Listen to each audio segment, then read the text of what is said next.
That's all you deserve." Her voice sliced through the music, sharper than the silver cutlery. Laughter swelled around the ballroom. But at my table, only a cold piece of bread. I smiled, small and tired. The USB in my pocket felt heavier than truth itself. "My name's Abigail Foster. I'm 35, a documentary filmmaker. I spend my life chasing other people's truths, because mine has always been ignored." 60 guests, glasses clinking, my father glowing in the spotlight, the man who never saw the shadows in his own house. I'd come ready to destroy them, to burn the illusion they'd built. But when I saw him laugh, I couldn't move. The truth sat in my hand, and for the first time, I wondered if exposing them would also break him. Sometimes revenge looks a lot like mercy, until you choose which one to keep. Would you burn your family to be seen, or walk away? The truth was ready to explode. I wasn't. When people say family, they picture warmth. Mine always felt like frost. After my mother died, my father remarried fast, a woman who smiled like glass. She brought her daughter too, and from that moment on, I was an extra in my story. She dressed her child in silk, took her to ballet, called her my pride. To me, she offered silence, and a list of things I'd never be. At dinners, I was the shadow refilling water, the joke nobody heard. When I spoke, she'd tilt her head and say, "Why do you make things awkward?" My father never defended me. His eyes stayed on balance sheets, not bruised hearts. I learned early. If you can't belong, observe. At 16, I bought a secondhand camera. With money from tutoring kids, who had real families, I filmed everything. Stray dogs, dim porches, faces that didn't fit the frame. She called it a hobby. It became survival. Because behind the lens, no one could interrupt me. No one could tell me. I was too small to matter. When I left at 18, I didn't cry. I packed the camera, and the silence I'd mastered. My sister got pearls. I got purpose. Every documentary I made was a way of saying, I exist. Years later, the email arrived. My father's 60th birthday.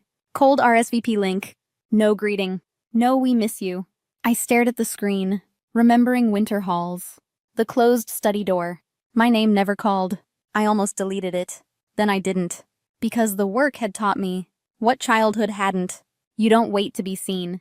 You bring the light. So I said yes, not for their table, but for my own voice. If they wanted a silent daughter, they'd invited the wrong woman. I charged my batteries. I labeled drives. I steadied my hands. The frost had taught me discipline. The lens had taught me courage. Both would meet in Raleigh. Invisible kids grow cameras. We learned to aim back. The week before the party, I wasn't sleeping much. The city hummed outside my apartment, but inside, everything was too quiet. Emails, footage, deadlines. I buried myself in work, pretending not to think about that RSVP I'd said yes to. Then Ellen showed up, storming in with her sketch pad, and a face that meant trouble. "You won't believe what I heard," she said, dropping onto my couch. She'd been sketching at a cafe downtown. When she overheard my sister on the phone, her voice low, sharp, the kind she used when she thought no one was listening. "It's all set, Kyle. Dad won't suspect a thing." Those words sliced through me. Ellen didn't even need to explain. I knew that tone. Scheming, confident, cruel. My father's company was his life, the one thing he built from nothing. And they, his wife and golden child, were planning to steal it right from under him. We stayed up all night digging. Ellen remembered a cloud folder she'd once used for a project with my sister. She never changed her password. Inside, emails, scanned contracts, messages with a man named Kyle, and a draft agreement ready for signature. My father's shares, set to be transferred to her name. I stared at the screen, my chest tight. It wasn't about money. It was betrayal, the kind that rewrites every childhood memory and makes you question if love ever lived there at all. Ellen leaned closer. "You have enough to end them," she said quietly. "Maybe," I whispered. "But how do you expose rot? Without burning the whole house down?" I saved everything to a small USB drive. It felt heavier than it should, like holding proof of every silent dinner, every insult swallowed. The next morning, I walked through downtown Raleigh with my camera bag, filming reflections in shop windows, faces passing by, each one reminding me that truth has its own timing. At sunrise, I stood by my window, watching light spill across the floorboards. The air smelled like rain and coffee, sharp, grounding. My camera blinked red, recording nothing but silence. And somehow that silence felt louder than any confession I'd ever filmed. I zipped my bag. Camera gear first, then the USB. Then a black dress that felt like armor. The skyline outside blurred again, but this time it didn't look like grief. It looked like resolve. When morning came, I didn't hesitate. Ticket in hand, heart steady, I whispered to the empty room. This time, I'm not filming someone else's story. The silence wasn't weakness, it was fuel. The party shimmered like a lie polished to perfection. Crystal chandeliers, polite laughter, the hum of money and manners. I smiled, silent, my heart beating in time with the jazz band. Dad was across the room shaking hands, his gray suit pressed, his confidence unshaken. Karen hovered near him, pouring charm like syrup. Shannon trailed behind, a golden echo that never earned her shine. I stayed in the shadows, my old habit. But this time I wasn't hiding. I was watching. When the speeches began, I slipped out the side door, down the hall lined with portraits of men who built legacies. I stopped at his office. The door was half open. The desk, his altar, gleamed under the lamplight. I set the USB beside his nameplate and waited. He found me there minutes later. "Abby?" he said softly, like he wasn't sure I'd really shown up. "Did Karen send you?" "No," I said. "I came because you deserve to know the truth." He frowned. "About what?" "About what they've been planning." I slid the drive toward him. "She's trying to transfer your shares to Shannon. It's all here. Emails, contracts, everything." He stared at it, then at me, a dozen emotions flickering behind his eyes. "You're mistaken," he said at first. "She wouldn't." "She would," I said quietly. "She already has." Silence stretched between us. He sank into his chair, opened the laptop, and pressed play. The room filled with voices. Shannon's laugh, Karen's calm commands, Kyle's careless bragging. Every word cracked the image he'd built of them. When it ended, he didn't look at me. He just whispered, "Dear God." The jazz from the hall drifted through the walls, soft, distant, unreal. Finally, he said, "You could have humiliated us tonight. Why didn't you?" "Because I wasn't trying to destroy you," I said. "I just wanted you to see me." His hands trembled slightly. Then, to my surprise, he reached across the desk, placing his palm over mine. "I see you now," he said. Tears burned. Not from pain, from release. Years of silence collapsing in a single breath. He stood hesitating. And for the first time since I was 5, he pulled me into a quiet, awkward hug. It wasn't perfect. It was real. When he stepped back, his eyes were tired, but softer. Outside, the music swelled again, and laughter rippled down the hall, like nothing had happened. But something had. Something irreversible. He turned back once more, his voice low but steady. "You did the right thing," he said. "Thank you." I nodded, unable to speak. For the first time, the word family didn't sound like a wound. Truth didn't need an audience, just courage. The next morning, the sunlight felt sharper, as if the city had noticed what changed. I met Dad at his office again. But this time, he wasn't wearing a suit. No tie. No mask. Just quiet resolve. He didn't say much on the drive home. Only once at a red light, he whispered, "I used to think love meant protecting people from pain." Then he looked straight ahead. Turns out it just meant avoiding the truth. When we reached the house, Karen was waiting on the porch, coffee cup in hand. Her smile rehearsed, perfect. Shannon stood beside her, arms crossed, eyes wary. "Gregory," Karen said sweetly, "you're early." Dad didn't answer. He walked past her, the front door swinging open, like it had been waiting for this moment. Inside, the house smelled like perfume and power. Everything in its place, everything fake. He went straight to his study. Karen followed, heels clicking on the hardwood like a clock ticking down. I stayed near the doorway, close enough to hear, far enough to stay invisible. The role I knew best. He set the USB on the desk. "I watched it," he said quietly. Karen froze. "Watched what?" "The plan. The calls. The contracts." Color drained from her face. She started to speak, but he raised a hand. "Don't." His voice wasn't loud, but it carried weight. The kind that came from love finally cracking. Shannon stepped forward. "Dad, we didn't mean—" "You meant every word," he said, his tone flat. "You treated my trust like currency." Karen tried again. "Gregory, she's manipulating you. She's my daughter." He cut in, his voice steady. "And she just saved what's left of this family." The silence that followed was heavier than shouting. Karen's mask faltered, her lips trembling before the tears came. Not grief, but exposure. Dad opened a drawer and slid 2 envelopes across the desk. Divorce papers. And a withdrawal notice. You'll both need to find another place. Shannon's voice cracked. You're choosing her over us? No, he said softly. I'm choosing honesty. Karen's eyes darted to me then. Sharp, pleading. The same eyes that used to shrink me. But I didn't flinch. Not this time. Dad walked past them, pausing only once at the doorway. Abby, let's go. And just like that, the empire they'd built on manipulation crumbled without a sound. Outside, the wind had picked up, carrying the scent of pine and dust. We drove in silence. The road stretched endless ahead, washed in amber light. After a long while, Dad spoke quietly, almost to himself. Peace feels strange, he said. Like something we forgot we could have. I looked out the window, the sun low and forgiving. And for once, I didn't need to say anything at all. Justice doesn't always roar. Sometimes it just walks away.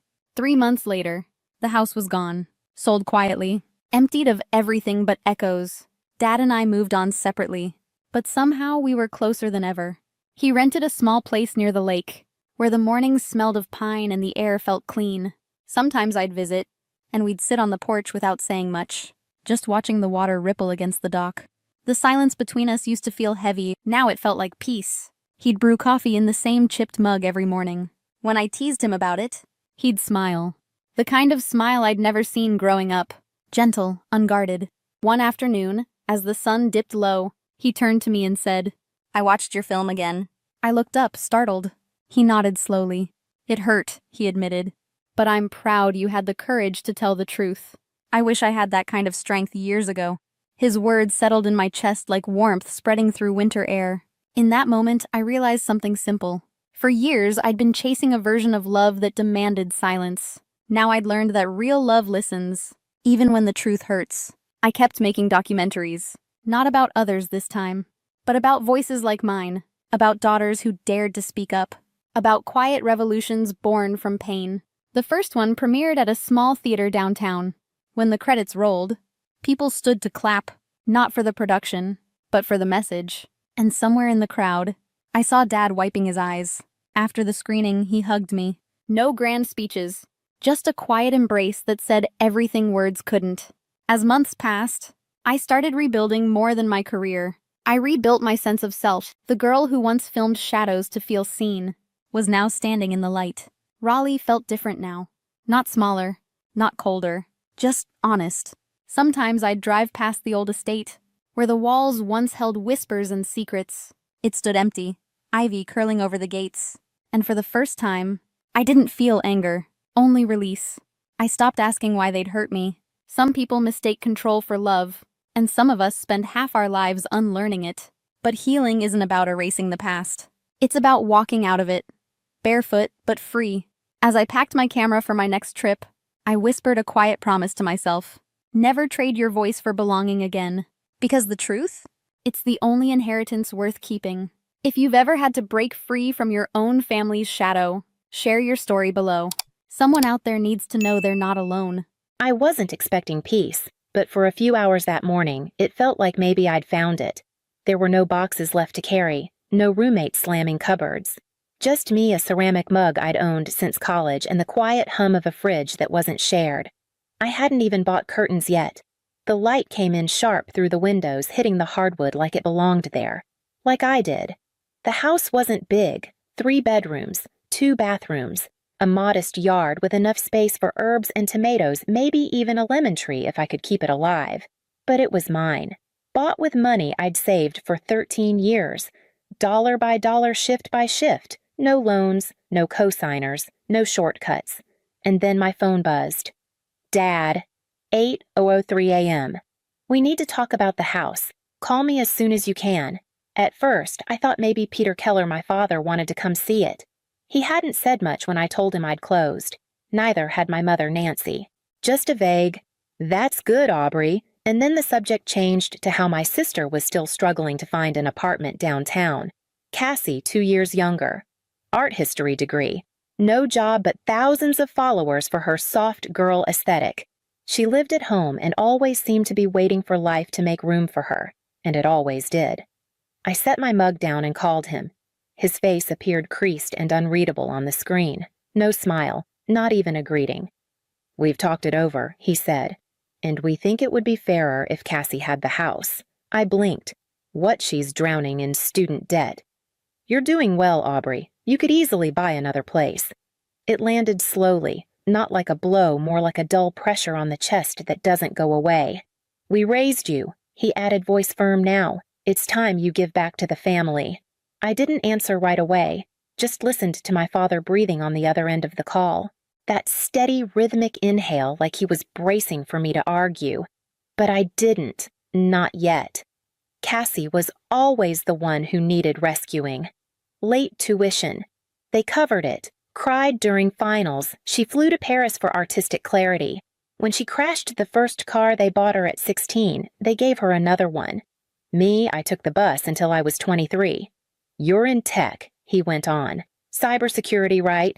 You make good money. And Cassie's in a really delicate place right now.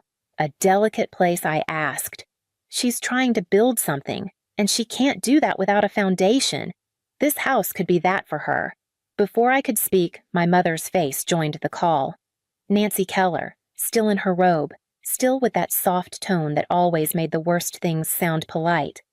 "Aubrey," she said gently, "we gave you everything we could, and now we're just asking you to do the same for your sister." "You didn't give me this house," I said. "No," she admitted. "But we raised you, we supported you. You wouldn't be where you are without us." The words were smooth, practiced. There was no heat in them, no cruelty. But it still felt like someone was emptying my chest with a spoon. Cassie. Again. I thought about all the times I'd asked for help when I was younger. Book money, rent help, a co-signature. Always met with the same response. "We're prioritizing Cassie's education right now." I stopped asking eventually. Learned how to scrape through on tips and instant noodles. I was 34 years old. I had signed the deed, paid the down payment, set up the utilities, moved the furniture by hand. And here they were, smiling gently while they carved away at the one thing I had built on my own. "You're being selfish," my mother said. That was the part that stung. Not the ask, not even the assumption, but the word selfish, as if choosing to keep what I worked for was some kind of betrayal. Then my father leaned in, face hardening. "You have a moral obligation," he said, "to this family." I didn't yell, I didn't explain, I just hung up. Not out of anger, but because I knew if I kept listening, I might never speak to them again. 1 week later, a courier knocked on my door. Legal documents. My parents, Peter and Nancy Keller, were suing me. When I opened the envelope, I didn't feel shocked. Not really. It was more like confirmation. Like the thing I'd always quietly feared had finally put itself in writing. Plaintiffs Peter and Nancy Keller. Defendant Aubrey Keller. Claim failure to repay familial debt relief. Sought transfer of real property to Cassie Keller. Assumption of remaining mortgage payments. Financial compensation for emotional harm. There was even a number attached, $289 or $300. Apparently, that's what raising me cost. I sat on the floor of my living room and let the silence settle around me. The walls were still bare. I hadn't even hung a single picture yet. The house didn't feel like mine anymore. It felt like evidence. They said I owed them because I wouldn't be successful without their early investment. As if my life were a portfolio they had the right to manage. As if love had always come with an invoice just delayed. But that's not how I remember it. I started working when I was 16. First job was pizza delivery. Then I bagged groceries. Cleaned movie theaters, spent one summer sorting dead letters at the post office.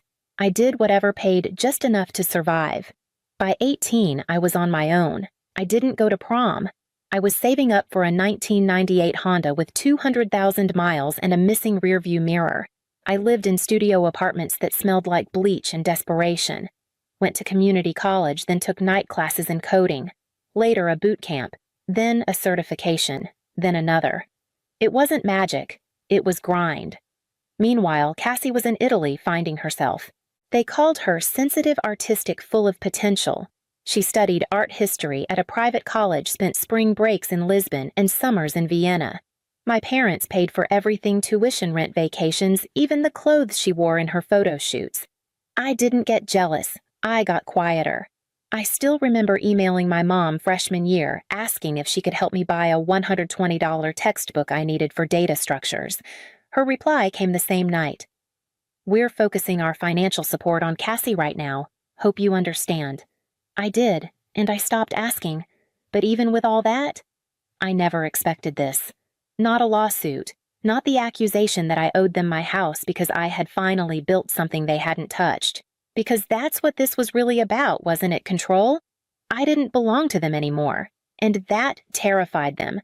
The day after I was served, Cassie posted a story on Instagram. It was a photo of a sunlit kitchen, white subway tiles, brass fixtures, little jars of herbs lined neatly on the windowsill. The caption read, "Can't wait to make this place a home. So grateful to my family for fighting for what's right." The image wasn't my kitchen. It wasn't even a real listing. I reverse searched it, Pinterest, but the comments poured in anyway. "You deserve it, babe. A real queen gets her castle. So proud of you for standing your ground." I didn't reply. I didn't post anything. What was there to say? She knew I'd bought the house on my own. She knew the down payment, $77,000, came entirely from my savings. She knew I'd been sleeping 4 hours a night for years to make this possible. But Cassie didn't see my house as mine. She saw it as hers. Or maybe more precisely, she saw my success as a threat, because for once it hadn't been handed to her. It's not that Cassie was cruel. She could be charming, thoughtful even. She sent me cards sometimes, called when she needed advice about boyfriends or landlords or bad professors. But she lived inside a different story. In that version, she was the overlooked one, the fragile artist, the good daughter who was just unlucky. And my parents. They fed that story like gospel. "She's had a hard time," Mom once said when Cassie came home from Barcelona early because the apartment had bad energy. Hard time. Meanwhile, I was getting audited by the IRS because I accidentally filed as self-employed instead of W-2. I handled it, quietly. The more capable I became, the more invisible I got. That's what favoritism does when it's dressed up as fairness. It doesn't scream or slap. It just smooths things over for one child while the other learns to disappear. And when the quiet one finally refuses, it looks like rebellion. My Aunt Denise, my mother's sister, called me that week. We hadn't spoken in years. She was upset I hadn't invited her to my community college graduation. Said it was disrespectful. Said I'd let success go to my head. I didn't tell her I hadn't invited anyone. I didn't even walk. It was an associate's degree. I was working a double shift that day. 2 nights later, I found out Aunt Denise had been funding my parents' lawsuit, not because she believed Cassie deserved the house, but because she believed I needed to be humbled. The first hearing was scheduled 2 months after I got the papers. I arrived early, no lawyer. Just a Navy suit I'd worn to interviews and a folder packed with every document I'd spent weeks preparing: bank statements, pay stubs, the mortgage agreement, closing disclosures, even the email where I wired the down payment. When my parents entered, I almost didn't recognize them. They weren't alone. Cassie was with them, clinging to my mother's arm like she was being marched into battle, and then behind them, Aunt Denise, hair curled, eyes sharp. They were all wearing the same white t-shirt. Bold black letters across the chest: "Family comes first." I didn't react, just turned my face forward and waited. The bailiff called the case number. We stood. The courtroom was quiet, fluorescent cold. There weren't many people inside. Just the judge, the clerk, the court reporter, and a handful of strangers sitting like ghosts on the benches behind us. When the judge asked if the plaintiffs would like to present their claim, their lawyer, a man who looked too tired to believe in what he was doing, stood and read from a prepared statement. The Kellers contend that their daughter Aubrey would not be in her current financial position without their emotional, physical, and financial investment over the course of her upbringing. In recognition of this, and in light of Cassie Keller's current financial hardship, they believe the fair and moral solution is for Aubrey to transfer the home she recently purchased to Cassie, while continuing to service the mortgage during a transitional period of 2 years. The judge looked at me. "Do you have a response, Ms. Keller?" I stood slowly. My voice didn't shake. "Your Honor, I am the sole mortgage holder on that property. I paid every dollar myself. There is no co-signer, no secondary name on the deed. There are no loans from my parents, no shared accounts, no written agreement, no legal obligation. I handed the judge a bound copy of my records. There was silence, a long one, and then the circus began. Cassie stepped forward, tears already in her eyes, and tried to hug me. "I forgive you," she whispered loud enough for everyone to hear. "I forgive you for pushing this so far." I stepped back. She stumbled a little. My mother gasped like I'd struck her. From the back, Aunt Denise muttered, just loud enough, "Disgraceful little thing." The judge banged her gavel. "Order, please." Their lawyer began again, this time bringing out photo albums from my childhood vacations I barely remembered. He held up a printout of a $12.99 Happy Meal receipt from 2003, evidence of their investment. They submitted a screenshot of a text I once sent, "Love you all," labeled proof of emotional connection. Cassie presented a proposal, an artist's retreat. She wanted to turn the house into a healing space for creatives like herself. The judge asked, "Have you earned income from this work?" Cassie hesitated, then smiled. "I'm a digital creator. I'm building my brand. These things take time." "And what is your current income?" the judge pressed. Cassie looked at my mother. My mother answered for her. "She's in a transitional phase." Then came the moment I didn't see coming. The judge turned to me. "Ms. Keller," she said, "is there anything else you'd like to submit?" I nodded. I handed over a small folder. Inside were emails from my college years, me asking for help with tuition, with books, with groceries. The reply was always the same. "We're focusing our support on Cassie right now." The judge read in silence. And when she looked up, she didn't say a word. She just leaned back in her chair, eyes scanning the room like she finally understood what this really was. 5 days later, the judge issued her ruling. Case dismissed. No legal merit. Just like that. No drama. No theatrics. Just a quiet line on official paper that told them what I had known all along. You cannot sue your child for walking away. But the silence didn't last. The day after the dismissal, I came home from work and checked the footage on my security cameras, something I'd installed after the first court summons, more out of instinct than fear. There she was, Cassie, standing near my car in the driveway, looking around like she was waiting for someone. She didn't do anything, just stood there, nervous, still, then walked away. 10 minutes later, Aunt Denise appeared. She moved slower, more deliberate. She carried a can of spray paint. But when my motion light flicked on, she paused, looked up, then turned and left. I filed a police report that night. The next morning, Cassie launched a GoFundMe Help Me Rebuild My Future after my sister stole my home. She used the same Pinterest kitchen photo from before, claimed I had manipulated the legal system and abandoned family values. My mother began posting in local Facebook groups calling me ungrateful, accusing me of tearing the family apart. Then came the text. "Due to recent events, Aubrey will not be welcome at Thanksgiving until she makes things right." I didn't respond. I ordered Chinese takeout and watched a documentary about shipwrecks. A few days later, the group chat started to unravel. It was my cousin Rachel who said it first. "You paid for Cassie's $200K education while I worked night shifts to afford community college. Now you want Aubrey's house too." Then another cousin chimed in. "Remember when I asked for $200 to buy textbooks, and you said money was tight but bought Cassie a MacBook the same week?"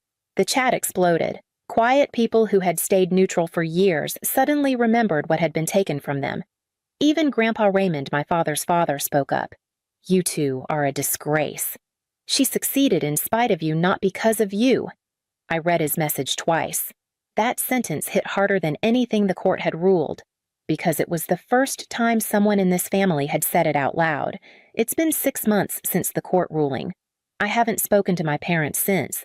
They still text sometimes. My mother sends messages like we're struggling financially. "When will you come home?" "Your sister can't find stable housing. She's hurting Aubrey." My father sent one email, short, cold. "When will you forgive us? Family should stick together." I didn't reply. I didn't block them either. I just let the words arrive and go nowhere. Cassie now works part-time at a local Starbucks. She posts Instagram stories complaining about rude customers and toxic family dynamics. Her GoFundMe was shut down for violating platform guidelines. My aunt's workplace issued her a formal warning after she used her company email to harass me. The house is still quiet, but now it feels different. Safe. There's a German Shepherd mix asleep at my feet as I write this. Her name is Luna, and I adopted her from the shelter 2 months ago. She's got one floppy ear and a scar near her paw, like she's been through something too. We get along just fine. Grandpa Raymond started visiting on Sundays. Turns out he'd been trying for years. Said my parents always had a reason to keep him away, too busy, too tired, not a good time. I didn't ask why. He didn't explain. Now he shows up every week with a paper bag full of groceries and a new tool for my garage. We eat simple food. We talk about weather, about fixing hinges, about things that don't require performance. Last week, he brought a photo I'd never seen me at my community college graduation. I hadn't invited him, or anyone. But there he was, far in the back, hands in his pockets, watching from behind the fence. "I never missed you," he said. I just wasn't allowed close. Then he looked me in the eye and added, "I'm proud of you, Aubrey. You didn't let them take what wasn't theirs." I didn't cry. Just nodded, poured him more coffee, and sat with him as the sun sank down over the backyard. Sometimes I still get the urge to explain, to send one long message, lay it all out, every unpaid favor, every quiet hurt, every time I chose not to scream. But then Luna curls up near the back door, the light fades soft across the floorboards, and I remember I don't owe anyone an explanation for surviving well. Not even the people who raised me. I keep the deed in a drawer by the window. It's not just a house. It's proof that I got out, that I stayed out, and that I didn't come back for them to love me. I came back so they'd have to stop lying. You don't have to tell it all. Just leave one word they never said to you. I didn't expect much on my birthday. That's what I kept telling myself as I got dressed for work. Just another Tuesday, nothing special. No point in hoping for a text or a call. Not after the last 4 years. Still, I checked my phone before I left the apartment. Nothing. At the office, it was business as usual. Meetings, emails, people chatting about the weekend. Around lunchtime, Nina from the marketing team came over with a single cupcake and a plastic candle. "Happy birthday," she said with a smile. "We didn't forget." I laughed. It sounded lighter than I felt. I thanked her, blew out the candle, and made a joke about getting old. Everyone clapped, then went back to their desks. It was sweet. It really was. But the kindness just made the emptiness stand out more. After work, I stopped by the grocery store and picked up a small bottle of wine, told the cashier I was celebrating something minor. She nodded like she understood and said nothing more. At home, I poured a glass, kicked off my shoes, and sat on the couch. The cupcake from Nina sat untouched on the counter. My phone was still blank. I watched it until the screen dimmed and went black. The worst part wasn't the forgetting. It was how normal it had become. No card, no text, no mention. I kept telling myself that adults don't need birthdays, that I shouldn't care. But deep down, I did. I still hoped. Every single year. When the wine was gone, I brushed my teeth, turned off the lights, and went to bed early. The room was quiet, but my mind wasn't. 2 weeks later, they threw Ivy the kind of birthday party I'd never even dared to imagine for myself. The photos started rolling in 2 weeks later. Ivy's Sweet 16. Mom had booked a rooftop restaurant with string lights and a hired DJ. Everyone looked dressed for a magazine shoot. Ivy stood in the center of it all, glowing like the star of a movie I wasn't invited to. I hadn't planned to go. I'd muted the family chat, ignored the flurry of planning texts, and told myself I was done trying to belong. But the night before the party, Ivy called. "Please come," she said. "It wouldn't feel right without you." Her voice was soft, and it caught me off guard. Ivy had never been cruel. She was just used to being the one they celebrated. She didn't create the gap between us. She was simply handed the better side of it. So I said yes. The venue was stunning. Ivy wore a deep blue dress, hair curled, makeup glowing. My parents floated from guest to guest, proudly retelling stories about her grades, her volunteering, her future. No one asked me how I was doing. I stood near the back, sipping flat soda, smiling when someone looked my way. Then came the speech. Dad tapped his glass. "We're so proud of you, Ivy," he said, his voice catching. "You're kind, brilliant, and full of potential. And to show you just how much we believe in you..." Mom stepped forward, dangling a set of keys from her hand. "It's parked outside, sweetheart." The room went still, then exploded in applause. Ivy covered her mouth, burst into tears, and hugged them both as cameras flashed. People clapped like it was the happiest moment in the world. I clapped too. Quietly, mechanically. She got a car. I didn't get a phone call. On the drive home, I couldn't stop thinking about it. I wasn't angry about the car itself, it was what it stood for. The speech, the effort, the pride, all the things I'd never been given, not even in fragments. That was the night I stopped making excuses for them. The next morning, I couldn't look at my phone without hearing the applause in my head. The echo of their cheers for Ivy felt louder than anything I'd ever been given. I poured coffee I didn't drink, paced around my apartment, tried to distract myself with emails and tasks that didn't matter. I kept replaying things that hadn't bothered me at the time, or that I told myself shouldn't. The way Mom framed Ivy's participation ribbon in the hallway while my perfect GPA barely got a good job. How I'd begged for guitar lessons in middle school and been told money was tight only to see Ivy come home a week later with custom riding boots. How I'd spent months saving for a refurbished laptop for school while Ivy unwrapped a brand new MacBook on Christmas morning with matching accessories and a bow. Back then, I tried to rationalize it. She's younger. They're learning. They'll do better next time. I told myself that so often it became reflex. But after that party, I couldn't lie to myself anymore.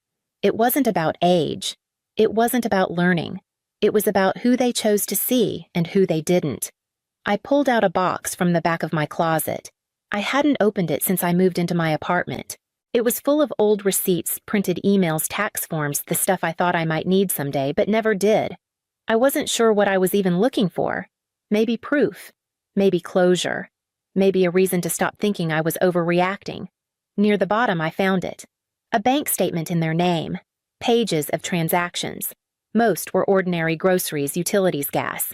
But one stood out. Tuition payment, Ridgeview University, $12,780. It wasn't just one, there were 3, all in Ivy's name, all in the past year.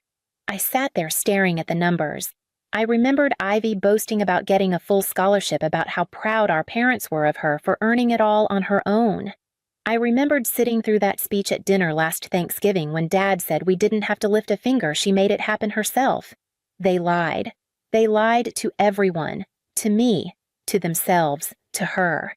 And suddenly, it wasn't just about the birthday. It wasn't even about the car. It was about the years of pretending, the careful, quiet calculations that were made in rooms I was never invited into. I stared at the paper until the ink blurred. Then, I folded it, slid it into an envelope, and placed it on my desk. I didn't know what I was going to do with it yet, but I knew who needed to see it. The call came 3 days later. I recognized the number instantly, and for a second I considered letting it go to voicemail. But something in me, it wasn't hope, but something thinner and harder made me answer. "Hi, sweetie," Mom said, her voice light like nothing had happened. "How are you?" I leaned against the kitchen counter. "I'm fine," I said, though my voice had no color. There was a pause, just long enough to feel unnatural. Then she cleared her throat. "Listen, I wanted to talk to you about something. We're trying to figure out how to handle Ivy's car insurance," she said. "It's just until we get through the next few months. Do you think you could help cover it? Just a little." I didn't say anything right away. I stared at the envelope still sitting on my desk, the one with the tuition payments. My free hand tightened around the edge of the counter. "You're serious?" I asked. My voice came out softer than I intended, like it had to squeeze past everything I was holding back. "Come on, Celine. You know how things are. You've always been the responsible one. You've got your own place, your job. We just figured you'd understand." I could feel the anger rising in my throat, slow and thick. "You forgot my birthday. Again. For the 5th year in a row. And now you're calling me to ask for money for Ivy's car." "Oh, don't be dramatic," she said, exasperated. "You know we love you. But Ivy's still starting out. She's only 16. We're just trying to give her the best start we can." I pressed my fingers into my temple. "This isn't about the car," I said. "It's about everything. It's about how you've spent years treating me like I don't exist, like I'm just convenient. That's not fair, she said quickly. We've done our best for both of you. You were always the one who didn't need as much. Her words hit like a slap. Not because they were new, but because they were familiar. I'd heard them before in 1,000 different forms. Strong, independent, fine on your own. No one ever asked what it took to become that way. I can't do this, I whispered. Celine. I hung up. The silence after was immediate and sharp. I stood there, hand still on the counter, breathing like I'd run a race. My cheeks burned. My eyes stung, but no tears came yet. I crossed the room, picked up the envelope, and held it in both hands. My fingers trembled. I knew it was time to stop waiting for them to see me. It was time to make them look. I texted them the next morning. Short, direct. We need to talk. All of us. Sunday. Mom replied within minutes with an enthusiastic, "Of course, looking forward to it." Dad didn't respond. Ivy just sent a thumbs-up emoji. I spent the rest of the week rehearsing what I was going to say, rewriting it in my head, then throwing it all away and starting over. No version ever felt enough. But I wasn't going there for their comfort. I was going to make them sit with what I had carried. Sunday came. The house looked the same as it always had, too clean, too bright, like nothing ugly ever happened there. I rang the bell, even though I still had my key. Mom opened the door smiling like I was just home for a visit. I didn't smile back. They were already sitting in the living room when I walked in. Dad, on one end of the couch, arms crossed like a man bracing for something unpleasant. Mom sat next to him, her hands folded tightly in her lap. Ivy curled up in the armchair by the window, looking nervous but trying to smile. "Thanks for being here," I said, though I didn't mean it. "There's something I need to say, and I need you to hear it all the way through." Mom gave a quick nod. "Of course, sweetheart." I took a breath, reached into my bag, and pulled out the envelope.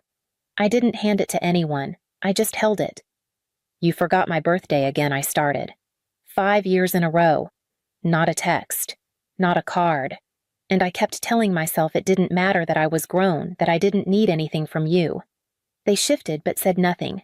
"But then you threw Ivy that party. You gave speeches. You cried. You gave her a car. And I clapped like I wasn't dying inside." Mom's eyes were already glassy. Dad looked at the floor. "I found your bank statements, the ones showing you've been paying Ivy's tuition. After telling me for years you couldn't help me. After I worked 2 jobs to keep my apartment and finish school." There was a pause. Mom sniffled. "We didn't mean to hurt you," she said softly. Ivy's so young. She needed more help. You've always been so strong." I looked at her, then at Dad, who still hadn't spoken. "That's the story you've told yourselves, that I didn't need anything because I never asked. That strength means not deserving support." I turned to Ivy, who had gone quiet. Her eyes were wide, almost guilty. "I didn't ask for any of this," she said. "I didn't even know about the tuition." "I know," I said, "and I don't blame you. But you still got everything I was told we couldn't afford. You got the best of them, and I got what was left." No one said anything. Just silence thick enough to press against my skin. "If I don't matter to you the same way she does," I said finally, "then I'm done. I won't keep showing up for people who can't even see me." And then I walked out for the last time without looking back. I didn't block their numbers immediately, but when the silence lasted longer than I expected, I knew exactly what I had to do next. I blocked their numbers the following Tuesday. I didn't make a scene about it. No final message, no dramatic declaration. Just opened my phone, scrolled through my contacts, and pressed the buttons one by one. It was clinical. Quiet. Like closing a window before a storm. At first, the silence felt like relief. No more waiting for messages that never came. No more pretending to be okay with their casual erasure. I woke up without that tight ache in my chest. I made coffee without scanning my notifications. I felt steady, maybe, for the first time in months. I filled my time with things I'd forgotten how to love. I pulled out my old sketch pads, the ones I had stuffed into a drawer after college when work and exhaustion took over. I started hiking again early in the mornings before the trails got crowded. The quiet out there felt different, honest. The wind didn't ask anything of me. I started therapy. I didn't tell anyone. I just went every Thursday at 5 p.m. to a small office that smelled faintly of lavender and old carpet. At first, I didn't know what to say. Then one day I started talking and didn't stop. About the birthdays, the silence, the way being strong became an identity I never wanted. My therapist asked me once, "When did you learn that being loved meant being useful?" I didn't have an answer. A week after the meeting, Ivy texted me from a different number. "They're worried. You're hurting yourself, Celine. This isn't healthy. You don't have to cut us off like this." I stared at the message for a long time. I didn't reply. Ivy meant well, I knew that. She always had. But she hadn't lived the quiet rooms I had. She hadn't sat at birthday dinners that never had a seat for her. She hadn't been the one who made herself small to keep the family comfortable. And she still didn't understand that this time walking away wasn't about punishment. It was about clarity. It wasn't just the silence that was healing me. It was knowing I chose it. Some nights I still felt the old pull check your phone, see if they called, maybe they finally understand. But I'd sit with that feeling, let it wash over me like a wave I didn't have to fight anymore. And when the silence stayed, I let it. Until one Saturday when someone rang my doorbell. I opened the door and there he was, my father standing on the porch like someone who wasn't sure if he'd come to say sorry or be told to leave.